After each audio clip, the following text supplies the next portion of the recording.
Good morning, everybody.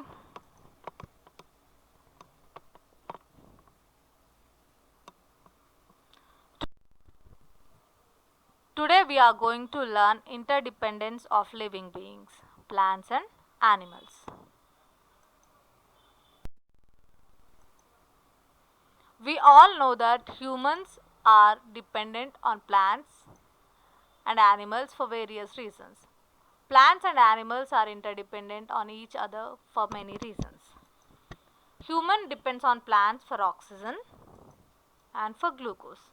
Glucose is nothing but food.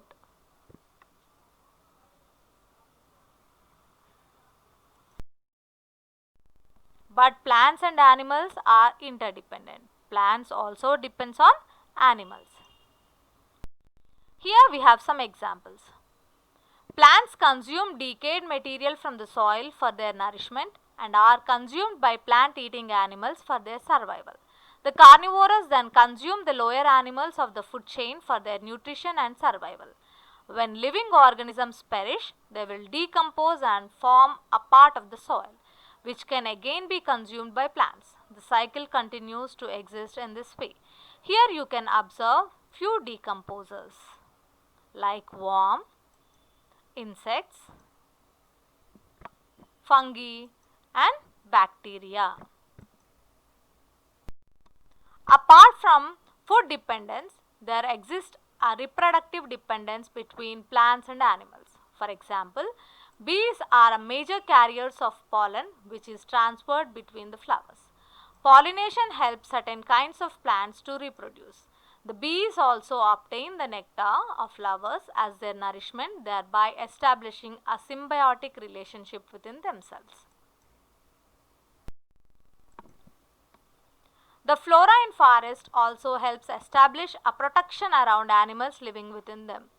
This protection is offered both within and outside the ecosystem. For example, trees and large bushes helps protect animals from their predators by providing camouflage.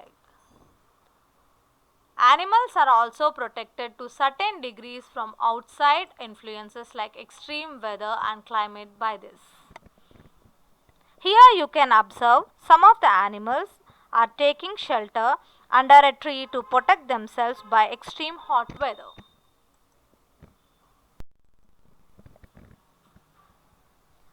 We all learned that plants and animals are interdependent.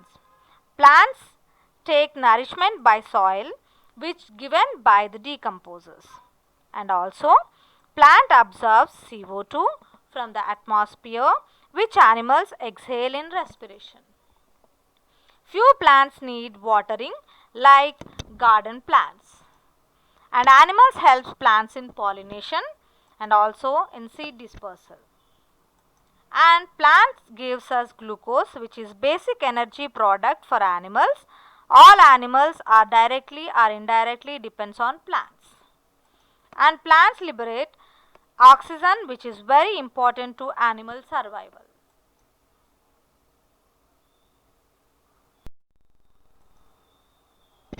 Producers.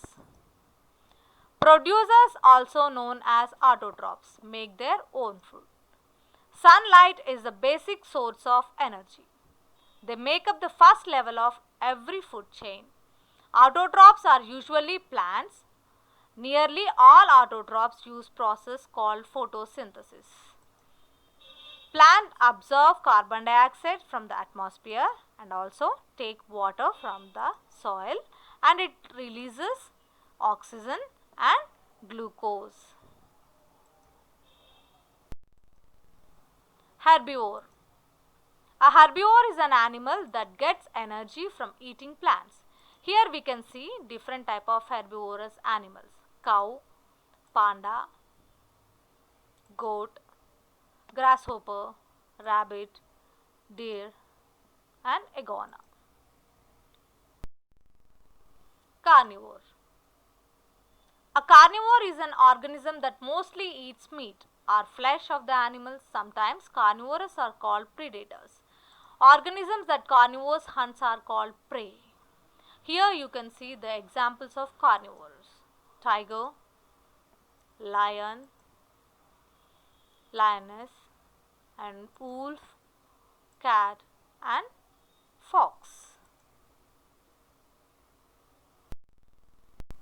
Scavengers. Scavengers are animals that consume dead organisms that have died from causes of other than predation.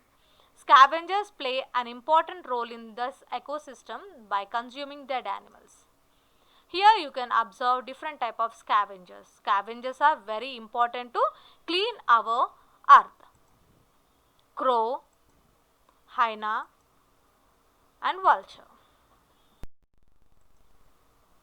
Decomposers. Decomposers are organisms that break down dead or decaying organisms. They carry out decomposition, a process possible by only certain kingdoms such as fungi and bacteria. Here you can observe different decomposers: worms, mushrooms, bacteria, and insects. Here we can observe food chain. Sun is main source of energy. Producers produce energy by the help of sunlight, carbon dioxide, and water. Primary consumers directly depends on producers. Secondary consumers depends on primary consumers. Tertiary consumers depends on secondary consumers. Now we are going to learn food chain. Plants are producers. The grasshopper feeds on plants, nothing but producers. Frog feeds on grasshopper. Grasshopper is a primary consumer and frog is secondary consumer. The snake, tertiary consumer, feeds on frog. Causes of imbalance in nature. Ecological imbalance is when a natural or human caused disturbances like deforestation, poaching disrupts the natural balance of an ecosystem. The balance of an ecosystem can be disturbed by natural or human caused disturbances.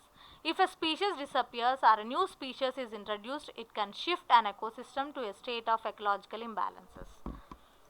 Ecological balance is necessary on earth. Here we will try to understand that if carnivorous population is decreased, there is no animals to eat herbivorous.